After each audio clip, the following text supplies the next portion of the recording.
What is going on, guys? My name is Ben. How are you guys doing today? And what I have for you today in this video is I want to talk to you guys about Windows 10. So recently Microsoft held an event which I haven't been able to watch yet. I'm not sure if they actually recorded like Apple does. So if they didn't record it, well then I'll just have to rely on the blogs from what they posted and what I've seen in the pictures to it actually being the real thing. Alright, so actually, we were all thinking that Windows 9 was going to be announced. Instead, it was Windows 10. I guess, Windows 9 never existed or something. Like, they jumped from Windows 8.1 to Windows 10. And there was a certain reason for that. I haven't read it in any articles yet. I'm just speaking this from what I've seen and what I was told, and then sharing my thoughts about it. So I haven't done any more research ever since then, although I am looking into it more to further in my knowledge, and I'll be trying to get the technical preview to take a look at Windows 10. So, Windows 10, what's it like? It's pretty much with Windows 8 and Windows 7 combined. So now you got the traditional start menu back. In addition, that start menu has the live tiles in there.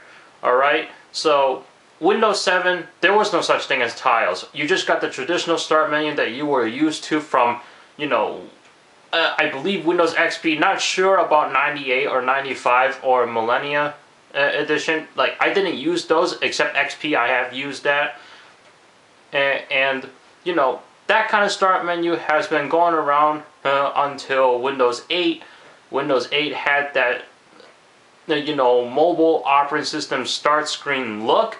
And then you had the traditional desktop with it, and then Windows 8.1 gave you back the start menu, which it's actually been treated more like a home button, so that way you can go back to the start menu. But if you want to see your somewhat traditional options from your older operating systems, you would just have to right click the start menu, and then there you go. Or same thing with regular Windows 8 instead of 8.1. If you went to the bottom left hand corner, wait for that little square to pop up that says start screen, you right click, you get the same options again. Now with Windows 10, you get your traditional start menu with live tiles, and not only that, you have the option to use the traditional desktop or use the live tiles. So it really depends on your preference. A lot of people in my classes right now hate Windows 8, believe it or not. And then when they were saying, when this one person was saying, and you can actually go back to the start menu, another person was saying no. And the other guy was like, exactly. So really it just depends on your preference. For me, I don't mind the start menu if all I want to do is just basic gaming, or if I'm going to do basic tasks, and if I need to do something that's more professional, then I'll use the desktop. And Windows 10, I'm glad that I'm able to have that option in addition with the traditional start menu if I wanted that also.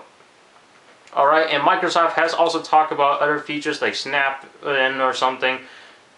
Really, they covered some stuff, and they released a technical preview already, and they're going to keep updating it. And I heard it was like until April. I'm not 100% sure about that. And one thing I like about Microsoft is that whenever they release like a beta operating system or something, they want it to get in the hands of as many users as they can get, even the consumers, because they want to get all the feedback back as much as they can. And you can do this at no extra charge. Alright, it's $0.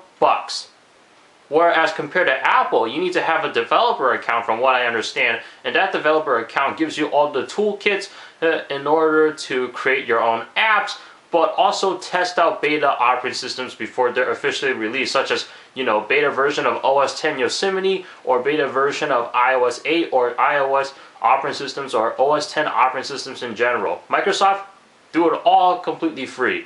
That's why I'm trying to get the technical preview and then figure out the best way to install it for me. Whether I want to do it on a virtual hard disk, or if I just want to create a separate partition and then just go from there. Other than that, from the look of Windows 10, I do like it. Now, how do I feel about Windows 8? Since, so many people in my class hate it. For me, I actually like Windows 8. I don't mind it.